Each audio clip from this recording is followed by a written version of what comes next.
C'est avec un immense plaisir et un grand honneur que je vous accueille en cette terre du pays des hommes intègres.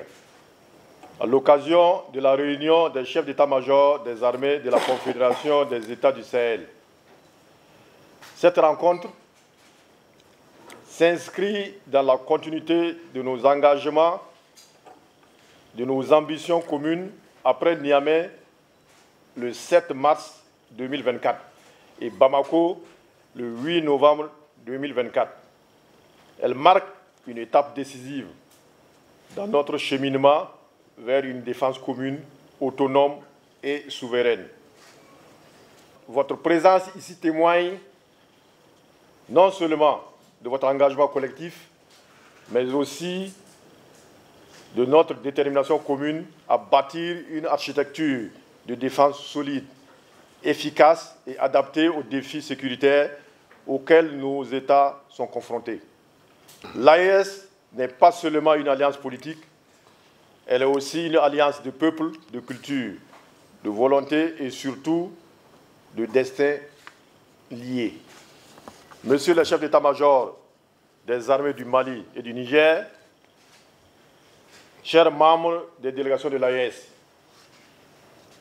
les experts de nos armées respectives, réunis la semaine dernière, ont mené des réflexions profondes, débattu sur les options concernant nos actions communes et surtout renforcer l'édifice de notre coopération militaire au sein de notre confédération.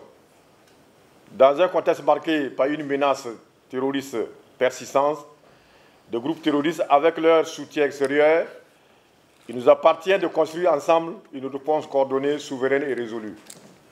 Cette réunion constitue à cet égard une étape cruciale dans la mise en œuvre de notre vision partagée d'une sécurité collective fondée sur la solidarité, l'interopérabilité de nos forces et la confiance mutuelle.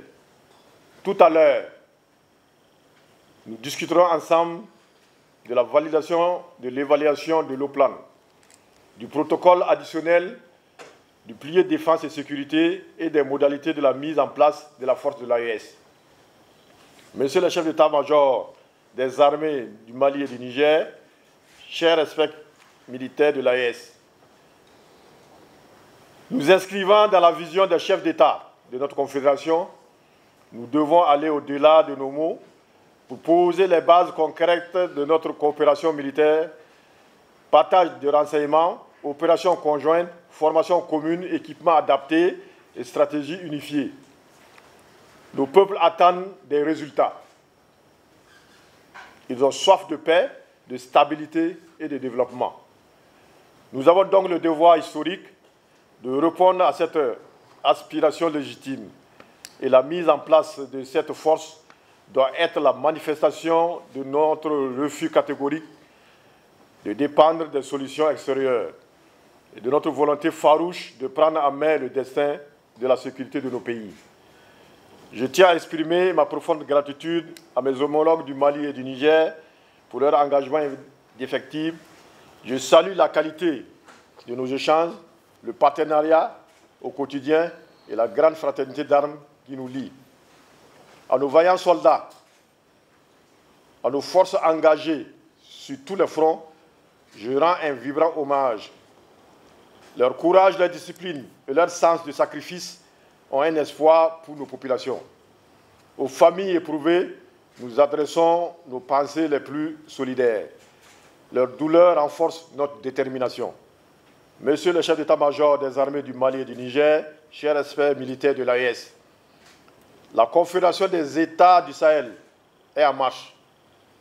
Nous écrivons ensemble une page nouvelle de l'histoire militaire du Sahel. Le monde nous regarde et nos peuples nous font confiance. Je ne doute pas qu'au cours de nos travaux, les échanges seront francs, constructifs et porteurs d'espoir pour l'avenir de notre espace commun. C'est donc avec optimisme que je déclare ouverte la réunion des chefs d'état-major des armées de la Confédération des États du Sahel.